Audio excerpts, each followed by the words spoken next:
Say hello to the Superfeet Trailblazer Inner Soles. These.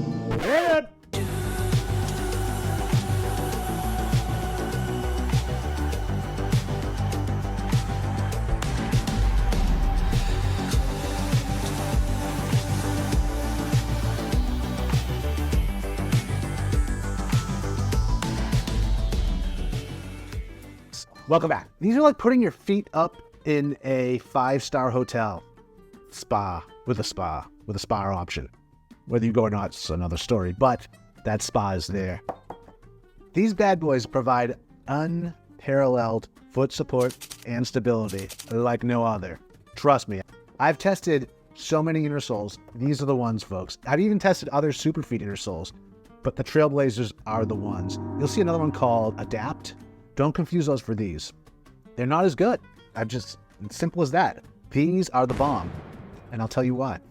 Let's take them out of the box, shall we? Anyone else hot? These. Look at these. I mean, look at these.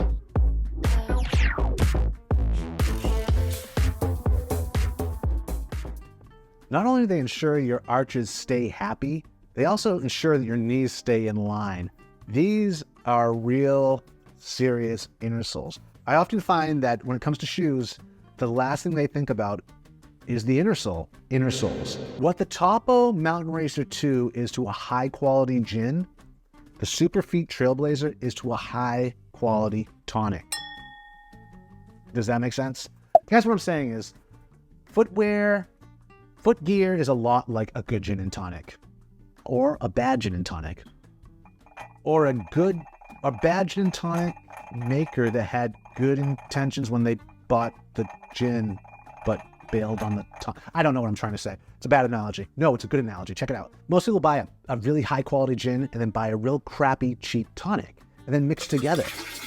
That's like a crime in some countries. Why would you ever do that? Buy a high quality tonic too. It makes all the difference. The hydrosols, the botanicals added. I mean, just get a quality tonic to pair with the quality gin. Do the same thing with your shoes. Get a quality inner sole to pair with the quality shoes. Behold, the carbon fiber rock plate. Now, I may have mentioned at the beginning that I have some trail feel with the Topos. I have a lot more trail feel in Ultras, but that's with the factory inner sole. Now, to take away, trail feel can be good for some. You know, it's nice to feel connected to what you're doing. There's a part of it that you don't want. You kind of want to take off the hard edges of trail feel, and that's where these come in. These rock plates. Gives you just enough feel, but a lot more protection.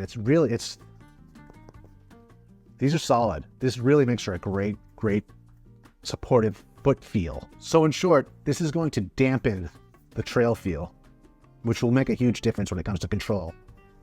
And to compare these to another shoe, the Hoka's super comfortable. It's like walking on clouds or in butter or something weird, jello maybe. There's no trail feel. You feel like you're on top of platforms. You just don't feel like you have as much control. They're kind of clumsy for me. For you, maybe another story. These are it's the marriage of the both. You get comfort and you get the dampening of that trail feel, but still without sacrificing control of the shoe. Then there is the flex support for the arch of the foot.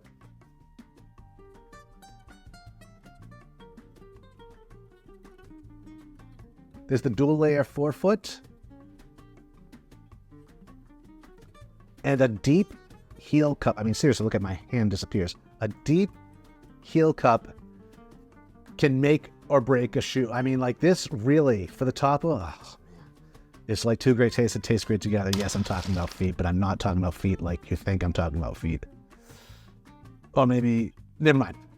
This will prevent your heel from sliding, from moving around in there. It locks it in place, which will prevent hot spots and really anchor your foot down there securely, protecting it from all sorts of bad things, but friction in particular. So, deep heel cup. Well, let's turn this around. Check this out. For the cherry on the bottom of the sundae, what? Was that not a thing where you grew up? That's not a thing where anyone grew up. But in this case, it is a thing. This is not really a cherry, however, though it might have the consistency of one. This is a gel impact plate or pad. It's smartly located right outside your heel or where your heel strikes. And this minimizes shock with every step. Lastly, it's constructed like all the other components in this foot gear kit of odor controlling and moisture wicking materials. Yeah. It's a serious gin and tonic, right? Simply put, these innersoles will make any shoe better. So if you don't go with the topos like I'm advising you to, still consider using Superfeet Trailblazers. These will make all the difference. Again, they take a great shoe, make it even better. They take a crappy shoe and make it good. Well, maybe some of you wear orthopedics and you're like, so I can't do the innersoles, I have my orthopedics. I got some bad news about that. I did some orthopedics. I've experimented with them myself. Now, the thing with orthopedics is if you do wear these in everyday life, you probably have them in your everyday life size shoes. That means the shoes that you wear every day that aren't a size and a half larger for the trail, like the trail shoes that you need. So, if it is really important for you to do orthopedics, you're gonna need to get new ones made. I know they're not cheap. Don't let your orthopedics that you already own dictate the size of hiking shoe you use. You'll end up in more pain than it's worth. I had a friend. She bought shoes based on her orthopedic size. And her toes were cramping up. They were going numb a lot of the time. And that could have been prevented simply by getting a larger orthopedic innersole made. And again, I know it's not cheap. Or if you do decide to go that route, and if you do an online service, they're going to send you an imprint box where you just step in that. Don't do that right when you wake up in the morning. Do that after taking a long hike so your feet are swollen. They're going to be up to size of where they would be on the trail. And then make your imprint and then send them off. If you don't want to spend the extra money, then the Superfeet are the way to go. You saw how supportive they are and probably a quarter of the price compared to a custom orthopedic. So keep that in mind. Now let's talk about the unsung heroes of this kit. The unsung hero. Lock laces. These people. When I first got into hiking and whatnot, I was always Scuffy. I mean, I was a laces guy, like cotton laces or technical laces, synthetic laces.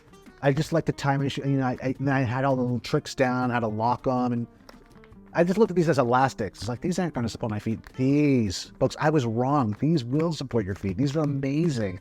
Plus, they allow your feet to breathe and move in there. They flex with your feet. So, lock laces. This is what they look like on the shoe. And as you can see, once your foot is in there and it's tightened, slide this down, it's tightened.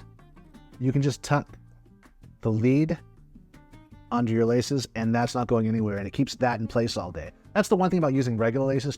They become untied, they become uncomfortable. They put a lot of pressure on the top of your foot. You'll find yourself loosening them and then all of a sudden you're hitting a hill and you need to tighten them up again. Lock laces stay in place and they have flex to them. They are snug. They will stay on your feet. Plus, you can take these off without untying anything. They just slip right off. But again, I was so taken aback and surprised by how well lock laces work. They are no joke. They are for serious hikers. These are not for little kids, although little kids probably should wear them too. Well, yeah, they don't use cursive anymore. We might as well teach them how to tie their shoes. So remember, if you're still doubting me, they are more flexible, more durable, and more responsive than traditional cotton or synthetic technical laces. Lock laces. I'll have a link below. Don't overlook this part. Key part of my foot gear kit. And then there's powder. Powder, any size. This is, I've made this one. This is my Peregrino foot and body powder, and it's mentholated too. Powder is my secret weapon, and there's all different types. There's also Gold Bond, which was created in the town I grew up in. So I have powder in my DNA. Seriously, you breathe this stuff in all around town. I have my DNA, I have it in my lungs is what it all comes down to. Maybe not even in my DNA, it's in my lungs. But whether you choose mine or theirs, you need powder in toe socks. Remember, powder for toe socks, grease, Vaseline, whatever, for regular socks. That's my trick. And that's what I've come to find works in different styles of socks. Note, these are the secret weapons against friction, against moisture, and worst of all, dreaded swamp foot. Oh my God! Ooh. And again, mentholated. A mentholated powder will keep your feet cool too. And then there's scented powders, lavenders, and one other soothing powders. But mentholated, for me anyways, is the way to go. It keeps your foot, with all the ventilation and moisture wicking and everything else you got going on there. Why not add another cooling element like menthol? And on top of that, so when you're storing these, also keep them in a Ziploc bag inside your pouch maybe. I had a pouch labeled foot prep, and every morning this would come out of my backpack and it had everything I needed in it for my, look at this powder coming out of it, for my foot preparation ritual. But yeah, so make sure you find a pouch small enough or a Ziploc to keep them in, because while powder has twist caps and lids and all that stuff, anything can happen on the road. So keep it all in one place. Ah, but what's this? That's powder. No, what's this? No, it's not. This is, I'm sorry I don't have the package, but this originally came in a package that looked like this. It's woo-roo. Woo. It's woo-roo. Woo-roo? Woo-roo. Woo-roo. It's woo-roo. Woo-roo. It's woo-roo wool. From New Zealand. I know, right? So this is, check this out. It's wool. It's sheep's wool. Prepare to be amazed by the benefits of incorporating natural sheep wool into your foot gear kit. Raw natural wool will transform your hiking from ordinary into extraordinary, and that's not hyperbole. Strategically slipping this fluffy marvel into your sock and around your toes before you put your socks on is like giving your toes a comforting, protective embrace from Mother Nature herself.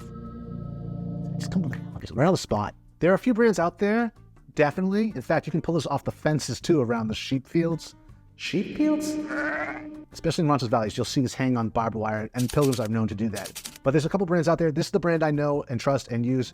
It's Woolroo, all natural. I think they're located in the United States. The wool definitely comes from New Zealand, however. And if you think about that, as I'm doing right now, that's where hobbits are from, right? So much like the eucalyptus in the Tabio socks, this too is kind of poetic. How, you ask? Hobbits.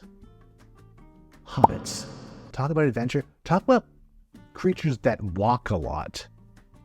New Zealand wool. This is the secret. Mi precioso. Wooroo. New Zealand wool. Ethically treated sheep as well. Should put that out there.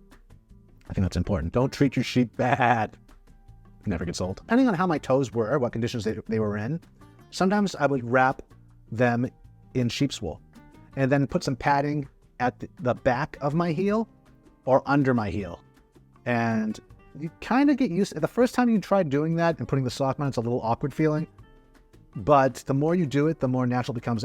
That said, I only get one use out of this. Maybe you can get more, but I only get one. You're probably wondering why wool. It's just the natural properties and oils in the wool are really what make it what it is when it comes to a powerhouse of Camino foot care. And seriously, the natural properties and oils will work wonders on your feet. I mean, this is great for hot spots too. You may want to use these during the course of the day. You don't even have to put this on at the beginning of the day. If you do feel any hot spots happening, treat it with this. Just stick up a little wad of this, put that with a Band-Aid, or just put, if you can keep it in your sock, under the hot spot. It will immediately begin treating the hot spot, reducing the amount of the natural rich lanolin oil that's inside the wool. It will begin soothing and healing the hot spot. I mean, that's what lanolin vites include with so many different skin products, is its ability to soothe and heal, especially cracked skin, dry skin calluses, softened calluses. I mean, it's amazing stuff. So you want this in your, imagine that. I mean, just having it working as you're using it during the course of the day. You're not applying this like a moisturizer after the fact. This is on that spot. It also provides cushion and absorption. It's just another added absorption feature to your already super foot kit. Reduces friction, keeps blisters at bay. It promotes breathability, and it regulates temperature as well. So you especially want to use this in combination with your socks, no matter what socks you choose to use. And more cool is just cool, right? On my last Camino, I used 1.5 packs. I got all the way to Finisterre. My first Camino, I just brought 1 pack, and I think I was using way too much and ran out of it somewhere along the way. I did find more wool in another shop. I can't remember the brand, but Wooroo, just bring some with you. It's light. It's light as cotton. It's light as wool. And you can compress it really small in a bag, put it at the bottom of your bag, whatever. Just I took it out of its original pack and just stick it in here, and it goes again in my foot care prep kit. Roll it up like this, and close the Ziploc, put that in here, put the powder in there, boom. So once more, bag and a half for me, but one bag in theory should last you maybe 20 to 30 uses, depending on how much you're using. So a little goes a long way, I'll say that. And if you do end up running out of it, I mean, you could save it after one use. It tends to compact and become flat. You could put it aside in another bag and save it just in case you run out, but the choice is up to you. The world is your oyster. Or scallop. It just adds another level of protection to this foot gear combo, especially by reducing the friction between the skin and the sock. Good socks, you don't really have to worry about that as much as we've gone over, but again, my kit may not be your kit. Just keep the wool in mind. Just keep your feet happy. When your feet are happy, you're going to be happy. It'll keep you in the game, so to speak. It'll keep you on the Camino without the agony of added preventable foot woes. But here's where all the magic happens, folks. I've just given you all the individual benefits of these products, but when combined, this is where they all shine. Synergistically, or synergetically. Synergistically? Synergistically? When you combine the Topo Mountain Racer 2 or the Ultra Venture 3, if you're a female, or if you're a guy with really cute feet, with Tabio socks, super feet, Trailblazer inner soles, lace locks, sheep's wool, and powder, it's truly like mixing the perfect gin and tonic. I know I keep going back to gin and tonic. I like gin and tonics. I'm sorry. Everyone's like, red wine, Coca-Cola, gin and tonic. Give me a gin and tonic. Actually, the red wine is something else. I finally understood why the Romans drank so much wine. It really, at the end of the day, it just seems like the last thing you'd want to do when you're off the trail, but when you're on the trail, it's like fortifying. Like it really, and no hangover. Never. I don't know what, if you ever had a hangover on the Camino, leave a comment below, but I tried. Maybe I didn't try hard. But to stay on track, all those individual products combined really make for the perfect foot gear combo. Creating a synergy, there we go. Creating a synergy that's greater than the sum of all its parts. At least I found. So with this Dream Team by your side or under your feet, or your feet inside this Dream Team, God, it sounds so, can I say that? You'll glide through your hikes with the grace of a gazelle. That just sounds so bad. With your feet inside this Dream Team, you'll glide through this hike with the grace of a ballerina and the resilience of a seasoned mountaineer. That wasn't bad. That wasn't bad at all. So what are you waiting for? Gear up. This bloody adventure began. So I hope you enjoyed today's tips, tricks, and hacks video. If you did, please remember to subscribe. Comment below. Definitely like this video. Please like this video. If you're watching this on your smart TV and your phone is in your hand, take that phone, open up the camera, and scan this. Please scan that. And sub to the channel. More importantly, I don't know if it's more importantly, but just as importantly, like this video and comment below. I would love to hear your thoughts. But maybe some tips, tricks, maybe some questions. I will gladly answer your questions and then some. If I can't answer them, I will find an answer for you. But until next time, folks, keep your eyes on the Camino sunrise. Sunrises? One Camino.